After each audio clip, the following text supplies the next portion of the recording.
evening and welcome to Four Corners. Prime Minister Malcolm Turnbull is a man on a wire, confronted by a new parliament with a single-seat majority, a fractious Senate and rebels in his own ranks. It's a combination that makes his leadership vulnerable. The man he deposed to win power, former Prime Minister Tony Abbott, remained quiet during the long election campaign. But tonight, Abbott has rekindled the battle for control of the powerful New South Wales Liberal Party, alleging the New South Wales branch is controlled by factional warlords who are also lobbyists for commercial interests. It's a situation Abbott describes as potentially corrupt.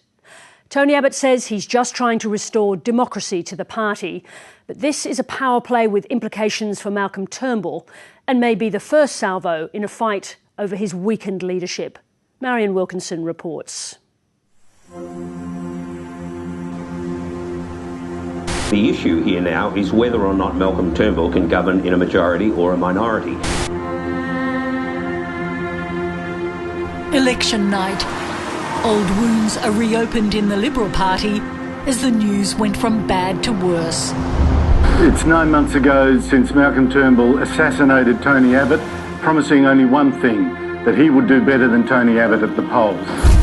As the Liberal seats fell, the Prime Minister stayed locked behind the gates of his harbourside mansion. Malcolm may be watching the broadcast, and if you are Malcolm, you've got to change your mind and come and face the people. This is part of being the leader. In Sydney's elegant Sofitel Wentworth, the Liberal Party A-listers became increasingly anxious as they waited for their leader. When I arrived, everybody was congregated in the bar where there was a television. And I said to my wife, around the 9:30 mark, there is no way the Prime Minister can come out at the moment. He's watching these numbers too. We will not know the outcome of this election tonight. Indeed, we may not know it for some days to come. But there is one thing for sure. The Labor Party is back.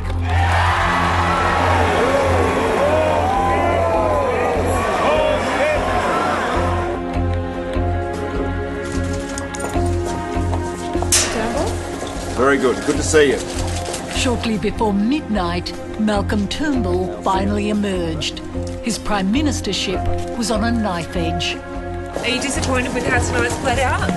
It's obviously not the result you were hoping for. Prime Minister, do you feel as though you've lost the election? Have you lost the mandate to govern?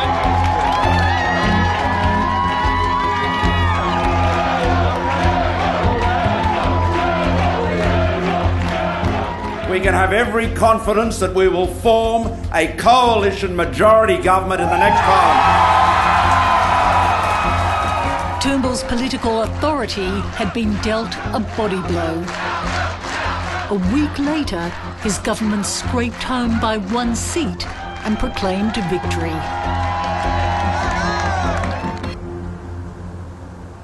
This was not what he expected at all. There had been, as I understand it, no early warning to him that it could be this marginal and that his prime ministership was on the line at that moment. When Parliament sits later this month, the government will face a fractious Senate and a fragile one-seat majority in the lower house. Turnbull will need all his political skills to hold on to office for his 3-year term.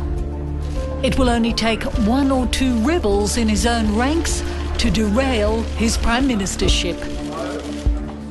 There are some people who are ambitious and want to use their influence for promotion.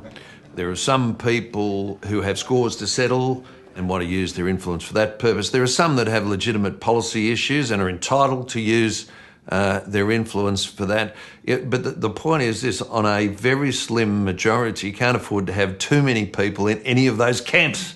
When you think of all of the things the government has to do, you have to manage interest groups, you have to manage media, you have to manage the Senate, you have to manage the opposition.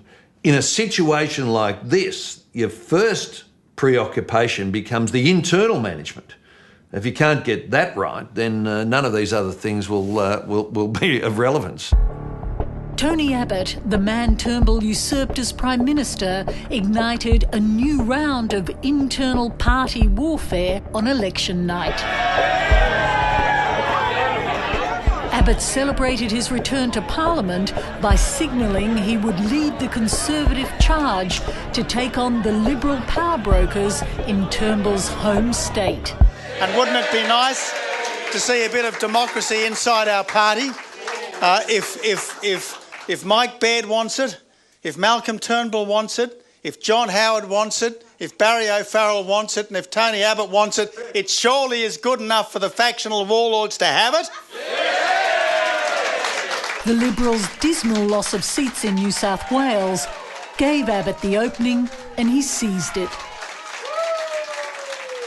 Can you just take us to that night and why you thought it was important to use that venue to make your call?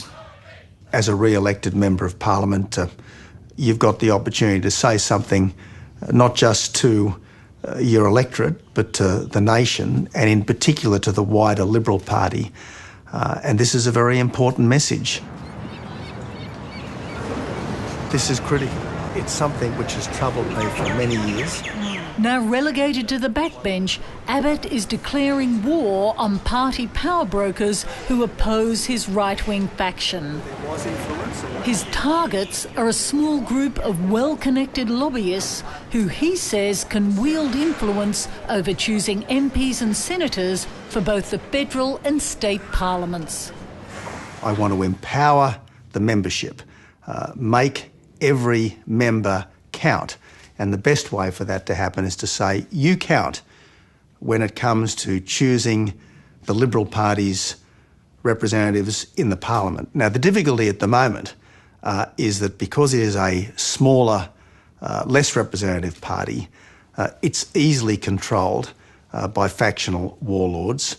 Some of these factional warlords have a commercial interest in dealing with politicians whose pre-selections they can influence. Now, this is a potentially corrupt position, and the best way to see off the factionalists is to open up the party. The more members we've got, the harder it will be for the factional warlords to control. How does that... In an interview with Four Corners, Abbott threw down a challenge to the Liberal Party. The point, Marion, that I made as soon as I became Prime Minister was that you could be a lobbyist or you could be a power broker, but you couldn't be both. Now, a lobbyist is someone who makes money out of getting people in front of politicians. A power broker is someone who controls or influences the pre-selections of those politicians. Now, if you are making money out of the people whose pre-selections you control or influence, there is obviously a potential for corruption, and that's the last thing that we should have inside the Liberal Party. The key factional warlord in Abbott's sights is Michael Photius. How are you? Is there any questions? The former state MP is an influential lobbyist and power broker in the so-called moderate faction that dominates the New South Wales Liberal Party. He is also a member of its state council. There is absolutely no doubt that there is a dominant faction. There is a dominant individual inside that faction, and that individual is a lobbyist. And is that Michael Photius? Well, look, that's for you to say, not for me to confirm. While Photius is with the moderate faction, his lobbyist partner, Nick Campbell, is a power broker in the New South Wales centre-right faction. Both factions swung numbers behind Malcolm Turnbull when he took the leadership from Tony Abbott. Can you explain to us, how is it that even though these people don't have a formal position, they still wield power? Because they spend half their life on the telephone, ringing people up, suggesting to them that if they do this, certain benefits and rewards in terms of party advancement or preferment might come their way. There's no doubt that there are people not on state executive who caucus regularly on the phone and face-to-face with people who are on the state executive to try to get pre-cooked outcomes. It's quite a strong here today. As Prime Minister, Abbott successfully moved to ban lobbyists like Photius and Campbell from holding official positions in the Liberal Party. But Abbott's right-wing faction remains on the outer, and the lobbyists kept their influence in the party, as another senior Liberal told Four Corners. I want you to frankly tell us, do you think these two lobbyists have too much influence? Look, yeah, they are clearly the key players in New South Wales. I would be less than frank if I didn't say that. I think it's time for the serving faction leaders to vacate the field. That is really a prerequisite. And who are they? Well, you mentioned Michael Photius and Nick Campbell, both of whom I know well. I don't necessarily attribute ill intent to them. I think they are caught up in something that has been going on now for a long period of time. They have been leading the charge, and I think any honest appraisal would point to the fact that it creates real problems as far as the Liberal Party is concerned. Michael Photius and Nick Campbell are key players in two highly influential lobbying firms, Premier State Consulting in New South Wales and Capitol Hill Advisory in Canberra. Their long list of Canberra clients have interests in pharmaceuticals, sports betting and Australia's detention centres, all dealing with the federal government. Both of them have a very big client list in Canberra of a lot of important companies dealing with the federal government. Is that a problem? Yes, I think it creates a perception of insiders being able to get access or being able to exert influence, and I think that is a very unfortunate and difficult situation for them and for the Liberal Party. This represents a real threat to the kind of fiefdom that they've established. Abbott's campaign will destabilise the Liberal Party right in Turnbull's backyard, but he has support from unlikely quarters. The Liberal Party's former Treasurer, Michael Yabsley, is a supporter of Malcolm Turnbull. Oh, yes. But he is also going public over the influence of big lobbyists in the New South Wales Liberal Party. Well, it's run by factions, and there is a very, very strong association between the factions and at least a couple of lobbying firms. Now, I have to be upfront. I have been a lobbyist for a relatively short period of my career, and you really have to be. You have to go to great lengths to make sure that the role that you play as a lobbyist, as distinct from an office bearer within the party, does not create a conflict. And I think those lines have been hopelessly blurred over recent years, and that, of course, is an overlay of real trouble as far as the party is concerned. Why? Because it gives rise to a perception of conflict of interest. Whether a perception is based on fact or just appearances really becomes beside the point. It's how it looks, and how it looks in New South Wales is not good, and it should be fixed. Neither Photius nor Campbell would be interviewed by Four Corners about Abbott's attacks on the influence of lobbyists in the party. But the New South Wales Liberal Party president stepped up to strongly defend both men and deny they had excessive influence. I think people like to overstate those things. And my experience of being involved in politics for a long period of time is that when you do have internal friction, there is a tendency to try and demonise those people that you're disagreeing with. And I think that we've seen some of that happening in the case of people within the New South Wales division. Tony Abbott says If you are making money out of people whose pre-selection you control or influence, there is obviously a potential for corruption. Do you agree? Well, I'm not sure that I accept the premise of that question, that any one or two people have such extraordinary influence over the affairs of the Liberal Party. And you don't think there's a potential conflict of interest between the role of Michael Photius in his lobbying company or Nick Campbell in his lobbying company and being heavily involved in state Liberal Party affairs? I think people occasionally make claims like that to try and demonise those that they might have see as on the other side of the internal fence in the Liberal Party. But I'm yet to see anyone actually demonstrate to me where that conflict has arisen or is likely to arise. The loss of 7 New South Wales seats to Labor in the election is stoking the anger towards the party power brokers. Turnbull and party officials blame Labor's so-called Mediscare campaign on the alleged privatisation of Medicare for the election losses. Okay, great to see you. Okay. But key Liberal figures are also blaming internal factional warfare for killing off the party's membership base and its community links. This is something of an internal issue for the Liberal Party, but it impacts on the ability of the party to deliver the kind of campaign that is required. And that Why? Because it limits the number of people who are ultimately involved in the party.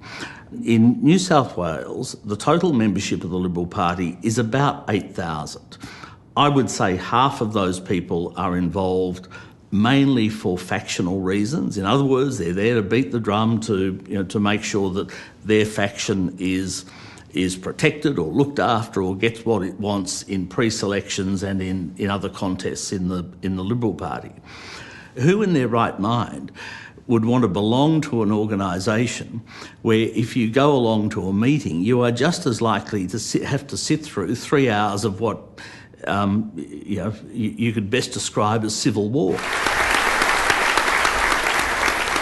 Soon after Turnbull unseated Abbott, he addressed the New South Wales Liberal Council and was ridiculed when he tried to smooth over the bitter factional warfare. We're not run by factions. We're not run by, well, you may dispute that, but I have to tell you from experience, we are not run by factions. Nor are we run by big business or by deals in back rooms. We rely on the ideas and the energy and the enterprise of our membership. Back then, a humiliated Abbott was forced to accept a deal on party reform that did little to help his faction or curb the power brokers. Abbott now wants to reopen the fight. Well, I haven't spoken to Tony about what his intentions are, but we did consider our pre-selection system at the end of a very long process, and we adopted a package which gave everyone something, didn't give everyone everything, but it was a good, solid compromise. After Turnbull's near-death political experience in the election, Yabsley is also calling on the Prime Minister to intervene in the New South Wales Party and open it up. Yabsley too wants more MPs and senators to be selected by a democratic vote of Liberal members.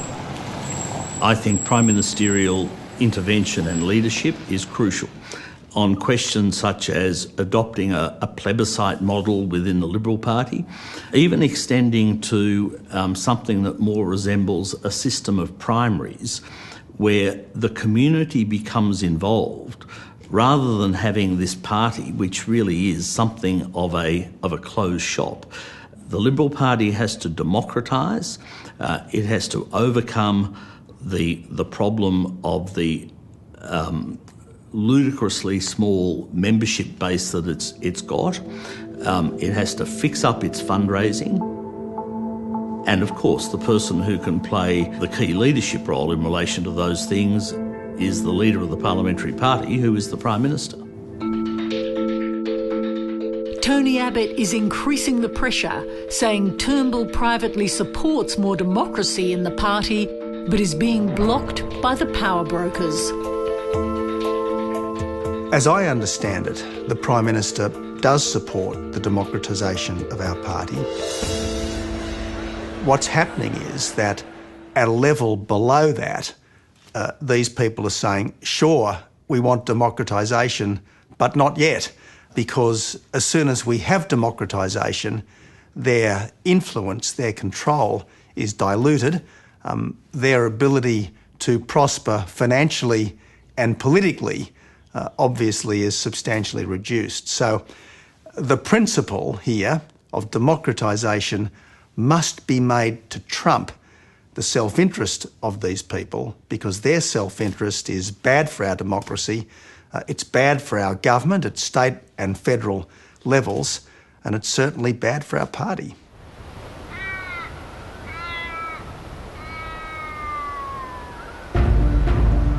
The challenge for Turnbull is to ensure the divisions in the New South Wales Liberals, fuelled by Abbott, do not destabilise the federal parliamentary party. Colleagues, welcome back. Welcome back to government. Welcome back to 3 years of serving the Australian people as the government. When government MPs met after the election, their fragile one-seat majority meant Turnbull needed the support of everyone in the room. This is a term of delivery. This is 3 years of strong, stable economic leadership, delivering on the promises we made.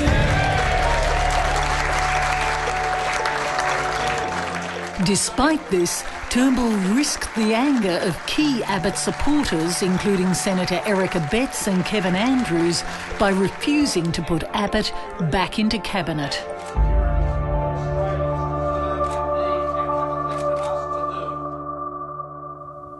Are you disappointed that you're not back in cabinet? Would you have liked to have served back in cabinet? The point I made throughout this campaign, Marion, is that I was looking forward, with the support of the people of Warringah, to continue to represent them for another 3 years. So I'm going to keep very busy as a local member. That's the best service that I can give to the people of Warringah, the party and the country. Why do you think he was not included? That is a question that the Prime Minister needs to answer. I can't answer that. I have my own suspicions, but I'll keep that to myself. Suffice to say, I think it would have been gracious of the Prime Minister to reach out to his predecessor and say, of course somebody that led us out of opposition into government has something to offer. The Liberal Party and the nation, somebody with that sort of experience clearly is worthy of inclusion in the cabinet. The fact that the Prime Minister did not think that that was the case is for him to explain, but much as I would like to see a rapprochement, I have seen no signs of it. The day of the first party room meeting, Senior Cabinet Minister Christopher Pyne dismissed suggestions that excluding Abbott would cause discontent. Well, I've just come from a very harmonious party room meeting, and there was a great feeling of positivity about the government's agenda and what we will deliver in this 45th Parliament. Malcolm Turnbull's made it very clear that the front bench he went to the election with is the front bench that will form the cabinet and the ministry, apart from those people obviously who weren't re-elected, and because the Nationals will have increased representation, so there'll be some changes around the edges. But I fully support the Prime Minister's decisions. But Senator Abetz says Turnbull has made a mistake by shunning the senior Conservatives. Do you think that that will cause discontent in the party room? I think it was a strategic error by the Prime Minister not to restore one of us to the Cabinet, to run a good ship, and Prime Minister Howard showed that you reach out to all elements within the party. You don't shun any. Not including one of us, I think, is a strategic mistake. But having said that, Tony Abbott, Kevin Andrews and myself never got into politics to see a Labor government installed. So we will do whatever we possibly can, albeit from the backbench, to ensure that good Liberal Party principles are upheld, good Liberal Party policy is implemented, and to ensure that Labor does not win the next election. The former Treasurer, Peter Costello, says the fragile government majority has serious implications for Turnbull. After the cliffhanger election results, global credit agency Standard & Poor's put Australia's AAA rating on negative watch. The agencies are saying Australia's debt has climbed alarmingly. It's not the AAA lending proposition that it used to be. Take a premium. And they're looking at the political situation and they're saying this: the political situation is so wafer thin that the chances of government doing much about this have declined. Now, they'll wait to see what happens. Will we make any progress on a budget deficit? Will we be able to reduce debt? If we're not able to do that, if the political situation stops us from doing that, that's the time we'll get a downgrade. The day he announced his new cabinet, Good afternoon. Turnbull was focused on the threat to Australia's AAA rating. Budget repair will be a front-of-mind issue for this entire parliament. This has been reinforced by the three ratings agencies following the campaign. Senior government ministers are hammering the need for budget cuts. It should be clearly seen by the Senate, by the lower house, that we have to try and get the books of our nation under control, and we intend to do that. Because as dry as it is, as boring as it is, it's the ultimate statement of healthcare. It's the ultimate statement of education. It's the ultimate statement of people's pensions and their social security, that we have to balance the books, otherwise there is no money there for it. We must do it.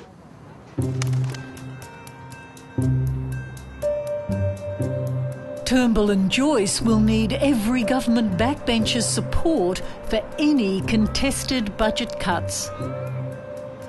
Your biggest problem, frankly, when you're in a situation like this, any one or any two of your own side can either make or break a particular legislative issue. So you put some legislation in, any one or any two can threaten to walk, and that's the end of it in the House of Representatives, before you even got to the Senate. And the biggest danger, I think, here is that you'll get members of the Liberal Party or the LNP or the National Party will threaten to go independent. You know, it's a very alluring prospect. I'll threaten to go independent, I'll get a whole lot of lolly for my electorate, right? And I can still preserve the government if I need it. And this is the risk on any particular issue at any particular time. Not that these people will cross the floor, but they'll threaten to go independent on you. And you are beholden to them. Clearly a wafer-thin majority requires the Prime Minister and the leadership not only to reach out to the crossbenchers, but also all elements within the Liberal National Party coalition, because I'm sure they must realise it will only take one person or two in the House of Representatives to cross the floor to defeat government legislation. And we'll continue to do it, so rather than go through everything... Just one day after the government swearing in, backbencher George Christensen threatened to cross the floor to vote against Turnbull's controversial superannuation reforms designed to save $2 billion. If the policy is not changed by the time legislation hits the desks in Parliament, I'll be voting against it. You know, you had a lot of flack over the super changes in the campaign, as has the other ministers. And do you think some aspects do need to be reviewed? Well, no, I think that you go to an election and you win an election and that's the policy. So you're sticking with it? Oh, yes, once you've been to an election, that's the policy. I think there are genuine concerns in the policy as it was presented, and I think the government has acknowledged that it will have to look at it, and it will. And of course it'll have to legislate it. The internal revolt over the super policy began on day one of the new government. Morning. We're looking forward to a very good one. A lot of us held our noses, sold it during the election campaign, but then tried to tell the government there was a problem here, it needs to be readdressed. And regrettably, there was a lot of stonewalling at first, which then led to the inevitable reaction, which was, well, if you're not going to listen to me, I'm going to cross the floor. I would like to think that common sense will prevail. I'm still hopeful that it will, and therefore we can come to a resolution that says to our base, we have heard you, we've listened to you, and here are the changes, and yes, we get the message from the election. If we keep going full steam ahead and pretend that nothing happened on the 2nd of July other than a huge mandate for us, we will be going to an electoral disaster in 2019. The encouragement and the leadership we're showing. Treasurer Scott Morrison is trying to hold government MPs in line by promising consultation, but sticking to the message that the super reforms are crucial to repair the budget. But the former Treasurer says much more is needed to rein in the deficit. Superannuation changes aren't going to balance the budget, that's obvious. The only way you'll balance this budget is if you get spending below 25% of GDP, right? We're at about 25.8% now. You cannot balance a budget on that. Until such time as you get your expenditures below 25, and preferably well below 25, you won't balance a budget. Super won't do it. Following the cliffhanger result, Labor leader Bill Shorten is well positioned to destabilise the Turnbull government. Oh, Bill, really nice to see you. Labor is already planning to work with independent MPs and the Greens to exploit the divisions in government ranks. It will be a very different parliament, and Malcolm Turnbull and the Liberals before him, Tony Abbott, had difficulty dealing with a parliament when they had a majority of 20. Let's see how they go when they have a bare majority. Look, Labor say a lot of things, and they are good at beating their chest and pretending that they have more power than they obviously have. They lost the election. They have less than 70 seats. They can't form a majority in the House of Representatives. The government does have a majority. We have 76 seats, and as a consequence, we have a workable majority. You know, if you think you can govern Australia with 76 members of parliament, I wish you well. No one can go to the bathroom. Don't have your grandmother die because you won't be able to go to the funeral. Turnbull is relying on 2 independent MPs, including Bob Katter, for reinforcements. Hey Bob, that was good. Katter has agreed to fend off a Labor vote of no confidence and to support money bills. You know, I mean, I just can't be out there all the time. But the maverick Katter also wants to support Labor on new bills that will create havoc for Turnbull. The Banking Royal Commission is a subject very near and dear to our heart. I mean, if there is anyone that has been at war with the banks, that has been us. Of course we need an inquiry. I will be the most enthusiastic supporter. I'll be moving it in the House if nobody else does. Backbenchers will have enormous power, let alone crossbenchers, who'll also have significant power. They'll have to deal with a parliament in which individual members will be putting up private members' bills, putting up plans for support for particular funding or particular programs, and they'll have to deal with them, as opposed to just getting their own way, and not just in the House, but in the Senate, which is a diabolical outcome for the government. Pauline Hanson's got to go! Pauline Hanson's got to go! The turbulent new Senate, which now includes Pauline Hanson, will be arguably the biggest challenge for Malcolm Turnbull. Hanson has 4 seats in the new Senate. She will be one of 20 crossbench and Green senators. To pass any contentious legislation, the government will have to negotiate with them. It will be difficult, but I wouldn't exaggerate the level of difficulty. It is always difficult. So welcome to my world. This is what I have been dealing with as Senate leader since I've been in the position. That is the nature of the Senate, and it's the nature of the task of the Senate leader. I think it's important that the government understands that there are millions of Australians who are disillusioned with the two-party system, that actually want an alternative approach to how our government works for us. Well, it depends on what happens in the Senate. The political clout of the crossbenchers is at an all-time high after 23% of Australians spurned the two major parties in the election. You have to do something about sports betting on TV. All of the crossbench will agree with you on that. I mean, Pauline would agree with you on that. Senator Nick Xenophon's team will hold at least 3 seats in the Senate and 1 in the lower house. He will be pressing his agenda on Turnbull in any negotiations. I think the government ought to be sympathetic to issues of government accountability, Australian-made and Australian jobs, but also the issue of predatory gambling. Most Australians feel that the major parties have let them down in tackling serious issues in relation to both poker machines and online gambling, so we want to progress those in a meaningful way. Clearly, this Senate will require negotiation skills on the part of the government, the opposition and the crossbenchers, the likes that we've never seen before. And I call the Treasurer. Thank you, Mr Speaker. I move that this bill now be read a second time. The key make-or-break test of the Turnbull government's negotiating skills will be getting its current budget through the Senate. We will be putting the budget and the budget measures that we introduced in May to the new Senate with a fresh mandate, and we are confident that the crossbenchers, mindful of the nation's needs and the national interest, will give us a good hearing. The crossbenchers don't have any responsibility for the overall outcome.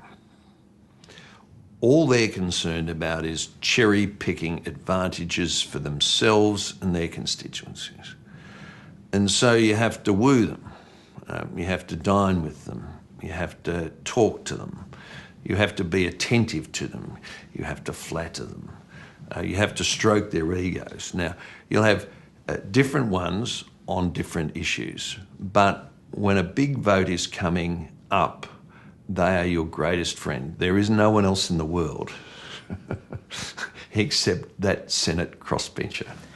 Can Malcolm Turnbull do that? I hope he can do it. I mean, this is the point that we'll have to see. Every element of our plan is fully costed. For Turnbull, projecting the stability of his government will be paramount. Tony, you brought to an end. But emotions are still raw in his party after last year's leadership battle. And Abbott's decision to stay in the Parliament as a right-wing figurehead is raising questions about his future ambitions. Now, my fellow Australians. Do you think that Tony Abbott should retire? Everybody got to make their own decision. I'm not going to advise him on that. Everyone's got to make their own decision. You see, he would think to himself, well, others have stayed on and come back. But that's a matter for him. Do you think that's in the back of his mind? Well, I don't think Tony's, plans to be a backbencher for the rest of his life. Would you ever think of putting yourself forward as a Prime Minister again? Marion, the point I've made again and again, and let me repeat it here, is that the Abbott era is over. And the Liberal Party rightly wants to look forward, not back. Now, I certainly want to be a constructive contributor to that process. I certainly do want to be a constructive contributor to that process, and I think there's a lot that I can do over the next 3 years to try to crystallise and clarify where centre-right politics in this country goes from here. But in terms of the top job, the Abbott era, as I've said before, is well and truly over. The Turnbull era has begun. It's a great day to thank the Australian people.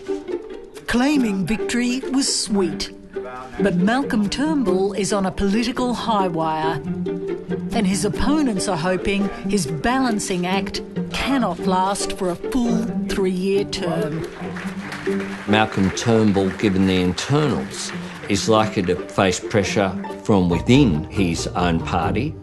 The only way that he resolves that is by going to the polls and trying to get a stronger result.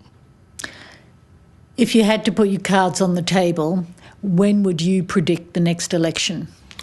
Within a year. Bravado and bravura from the Labor Party is not something I care very much about. The Parliament will serve its 3 years, the government will serve another 3 years, and then I hope that we'll be re-elected again with the confidence of the people in 2019. This government can last 3 years. I have no doubt about that. The question is, what will be the quality of its legislation? You can last just by being there. The question is, what will it be able to do? Will it be able to do the big things, like repair the budget, secure the financial position? Or will it just have to go along with events? Now, I hope it can find a working majority, first of all, in its own party and secondly in the Senate. But without that, the quality of the government will be at risk. I, Malcolm Bligh Turnbull, do swear that I will well and truly serve the people of Australia in the office of Prime Minister. Turnbull's ability to handle the risks ahead depends first and foremost on the loyalty of every colleague on his own side. Our demise, if there's such thing, can only be brought about by ourselves. We're saying to people that you'd prefer to put the nation at risk than to continue on with the process of building it to a stronger position. I can't think of any of my colleagues who'd say, no, I'd prefer to put the nation at risk. It's the government's job to point to stability. But there are a couple of inevitabilities, almost inevitabilities, including death and defection. I mean, no one can say, with a majority as slender as that someone isn't going to die, and on the law of averages, that happens. And the other thing to take into account is that members of Parliament are most likely to be most bolshy when there is such a slender majority. I mean, that's how they can throw their weight around. And it, in fact, increases the possibility of defection. The narrowness of its majority in the House of Representatives will impose a discipline upon all of my colleagues. And I can tell you, regardless of what their views might be on particular issues, every single member of the Coalition Party room, every last man and woman in the Coalition Party room is united by a desire to win the 2019 election, and they have all been in politics or around politics for long enough to know that disunity is death.